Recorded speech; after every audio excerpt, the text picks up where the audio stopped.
नमस्कार दोस्तों, उड़ान लाया एकेडमी में आपका फिर से स्वागत है। आज मैं एक बहुत महत्वपूर्ण वीडियो लेकर आया हूँ। यूपीएचजीएस की, जैसा कि आपको पता है, नोटिफिकेशन आ चुका है और यूपीएचजीएस के लिए केस लॉ मिलना बड़ा मुश्किल होता है। तो मैंने ये सोचा है कि 2023 और 2022 के जो केस लॉज होंगे, इंपॉर्टेंट केस लॉज होंगे, वो अब मैं आपके साथ शेयर करूंगा और यह यूपी एपीओ, यूपी पीसीएसजे और अन्य परीक्षाओं के लिए भी महत्वपूर्ण होगा। लेकिन यूपी एचएस वालों के लिए ज्यादा महत्वपूर्ण है क्योंकि उनकी परीक्षा सामने है। आइए देखिए, शुरू करते हैं।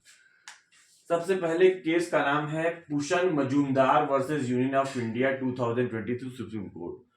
पूषण मजूमदार वर्सेस भारत संघ सुप्रीम कोर्ट 2023 का मामला है। इसमें कहा गया IACS, I for Indian association for the cultivation of science, Indian association for the cultivation of science is a state under article 12। Article 12, अनुच्छेद 12 के तहत इसको राज्य का दर्जा प्राप्त कर दिया गया। यह भी एक राज्य है। ऐसा क्यों है? बिकॉज ऑफ फाइनेंशियली, फंक्शनली और एडमिनिस्ट्रेटिवली, तीनों ही तरीकों से किसके कंट्रोल के अंतर्गत आता है? गवर्नमेंट ऑफ इंडिया के अंतर्गत आता है। तो इतना याद रखिए कि IACS आर्टिकल 12 के तहत राज्य है। यह किस केस में बताया गया? पूषण मजूमदार वर्सेस भारत संघ। पूषण मजूमदार वर्सेस भारत संघ प्री का क्वेश्चन बनेगा। दूसरा, messrs GAIL versus messrs Indian petrochemical corporation limited and other 2023। Messrs GAIL versus messrs Indian petrochemical corporation limited and others 2023।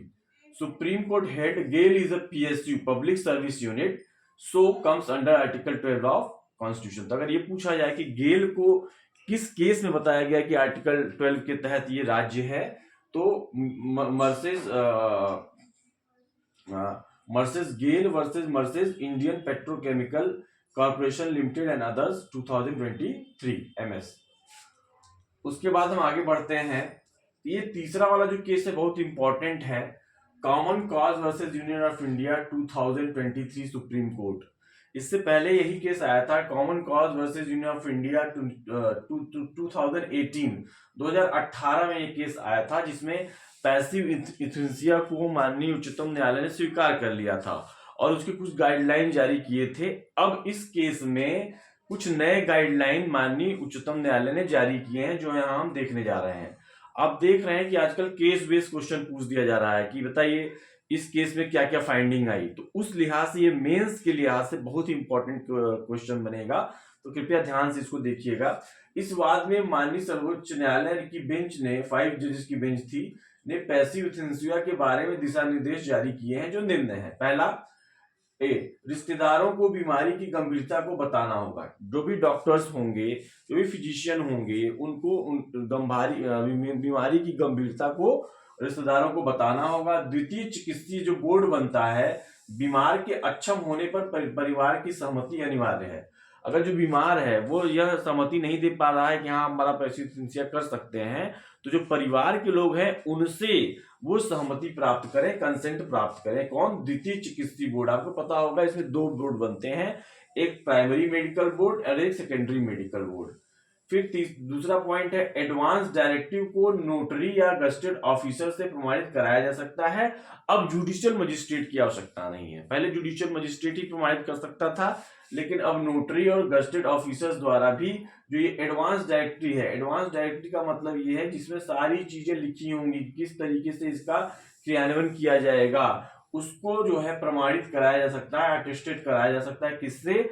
Notary और गस्टेड ऑफिसर से। ये क्वेश्चन पूछ सकता है कि किससे कराया सकता है? नोटरी और गस्टेड ऑफिसर से। तीसरा पॉइंट है, डायरेक्टिव, एडमिनिस्ट्रेटिव डायरेक्टिव की निःशुल्क प्रति परिवार और सक्षम प्राधिकारी को दी जाएगी। एक निःशुल्क प्रति भी दी जाएगी। जब बीमार एग्जीक्यूटर टर्मिनली इल हो, बहुत बुरी तरह बीमार हो, नो होप ऑफ रिकवरी के कोई चांसेस ना हो, no capacity for consent, consent देने में अक्षम हो, physically will execute advance directive, physically फिर उसके बाद एडवांस डायरेक्टिव को एग्जीक्यूट करना हो, तो उस कंडीशन में जब बीमार सक्षम नहीं है तो परिवार वालों से सहमति ली जाएगी। ये 4 कंडीशन ध्यान रखिएगा। टर्मिनली इल हो, नो होप ऑफ रिकवरी हो, नो कैपेसिटी फॉर कंसेंट हो, तो इस कंडीशंस में ही पैसिव एस्थेंसिया ग्रांट की जा सकती है। अब जो प्राइमरी मेडिकल बोर्ड है वो उसके लिए समय निर्धारित कर दिया गया है, 48 घंटे के अंदर वो सैंक्शन देगा। सेकेंडरी मेडिकल बोर्ड भी 48 घंटे में सैंक्शन देगा, समय बांध दिया गया है। After sanction hospital constitute secondary medical board. Primary medical board जब अपना सैंक्शन दे देता है, अपनी रिपोर्ट सौंप देता है, तब उसके बाद हॉस्पिटल क्या करता है, सेकेंडरी मेडिकल बोर्ड बनाता है और उसमें रजिस्टर्ड मेडिकल प्रैक्टिशनर होते हैं, डॉक्टर्स होते हैं जो सीएमओ द्वारा चुने जाते हैं, और 2 एक्सपर्ट्स इसमें और होते हैं इंक्लूड। तो प्री पूछ सकता है कि रजिस्टर्ड मेडिकल प्रैक्टिशनर के बाद और कितने एक्सपर्ट हो सकते हैं, 3, 4, 2, तो 2। और ये भी पूछ सकता है कि इनके द्वारा इनकी नियुक्ति की जाती है, तो CMO of district, CMO of district. 8वां पॉइंट है, if primary medical board not follow advance directive then nominees request to hospital for secondary medical board. अगर प्राइमरी मेडिकल बोर्ड कुछ कर ही नहीं रहा है तो जो नॉमिनीज हैं वो हॉस्पिटल से रिक्वेस्ट करेंगे कि आप सेकेंडरी बोर्ड्स के पास मेरे मैटर को ले जाइए।